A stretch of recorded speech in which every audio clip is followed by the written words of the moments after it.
Bonjour à tous les amis, c'est Grievous Warrior et aujourd'hui on se retrouve pour une nouvelle vidéo sur le Spider-Man action figure de la trilogie de Sony de Sam Raimi.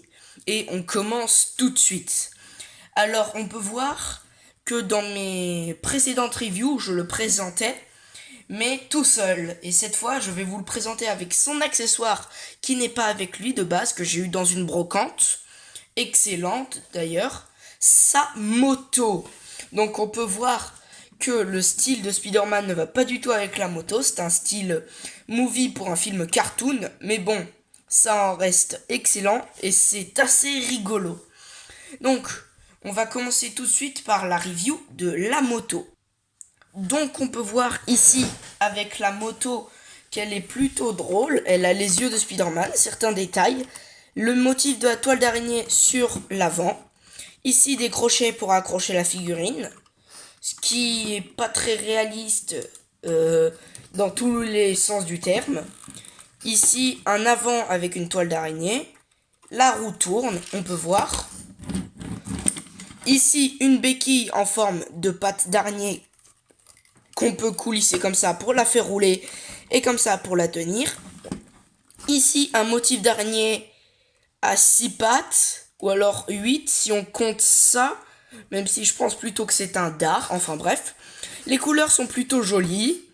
Ici, du bleu foncé, mais pas trop, ce qui la rend un peu stylée. Et du rouge. Bon, ici, les éclats de peinture, mais bon, on voit pas. On peut voir ici que la moto date de 2004 de Marvel.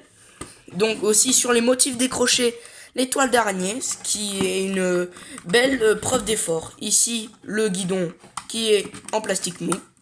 Et ici ce bouton qui active un missile ici. Mais bon, vu que je l'ai eu d'occasion, il n'y a pas ça. Il n'y a pas le missile. Et bon, ça m'arrange parce que moi, à chaque fois que j'ai un missile, eh ben, ça finit toujours à 10 heures de recherche. Donc des motifs d'araignée sur la roue, j'adore ce détail qui est plutôt sympathique.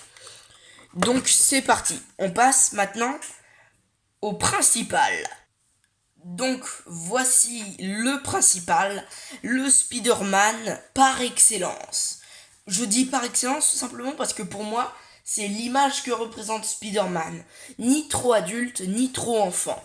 Donc on peut voir au niveau du design que la tête est un peu allongée, mais elle est quand même sympa. Ici, le motif d'araignée, de très belles couleurs, bleu. Bon, au visuel, ça rend bleu, mais sur la caméra, ça rend un peu gris, pas très beau. Mais bon, c'est sympa. Ça reflète un peu la lumière. L'argenté en forme de toile d'araignée. Ici, de dos, quelques petites éclats de peinture, mais bon, c'est parce que j'ai joué avec et il est un peu tombé. Là, du rouge, c'est parce que c'est les ball joints, c'est pour ça. On peut voir quand même qu'il est extrêmement bien représenté à sa version des films. Et en plus, c'est l'une des figurines de ma collection les plus articulées. Voire la plus articulée si on ne compte pas les SH Figures qui peuvent changer les yeux ou les visages et les mains. Mais bon, ça ne compte pas puisque ça s'enlève de la figurine. Donc, au niveau des articulations, la tête est sur ball joint, mais en plus le cou qui est un peu sur un ressort. C'est rigolo. Le torse qui bouge un peu comme ça, qui est aussi sur ressort. Ça bouge au niveau de la taille à 360 degrés. Les épaules ne vont pas bien haut, mais bon, ça ne gêne pas trop. Si on veut lever le bras, c'est plutôt comme ça. Sinon, c'est un peu bizarre. Ici, ça s'articule, c'est excellent. Là, ça s'articule aussi. Même là, ce qui est plutôt sympa. Mise au point, s'il vous plaît.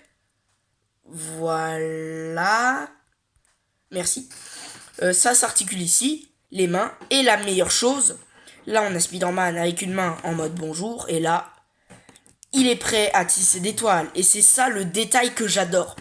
Bon, il existe une même figurine qui s'articule un peu plus, mais bon, avec des aimants sur les pieds et les mains, que je n'aime pas, j'adore la mienne. Donc, pareil ici, voilà, comme ça. Et ici, bon, cette main fait plus réaliste pour la toile d'araignée, celle-là, plus pour la main normale. Donc au niveau des jambes, ball joint ici, ça tourne là, comme la main. Ici ça bouge, les pieds ça tourne. Là on peut un peu pivoter comme ça, voilà. Ça va vers l'avant et vers l'arrière. Et la pointe du pied arrive, voilà, comme ça. Ensuite, là ça tourne également, ça bouge, voilà, comme ça. C'est bon, voilà, on a tout vu. Donc on peut voir que cette figurine est excellente, non seulement parce que au niveau de la figurine, le design est parfaitement respecté, les couleurs sont excellentes. On passe à la comparaison. Donc voici avec à côté le Marvel Legends Big Time Letdown Spider-Man. D'ailleurs, il y a une chaîne que je vous conseille énormément qui s'appelle Lozman Productions. Il fait des stop motion, certes qui lui prennent un bon moment, mais qui sont sympas. C'est en anglais, mais vu que c'est des jouets et que ça parle pas trop, ça reste compréhensible. Donc je vous mettrai peut-être un lien dans la description où ils se combattent. Mais peut-être si j'arrive, on passe à la suite.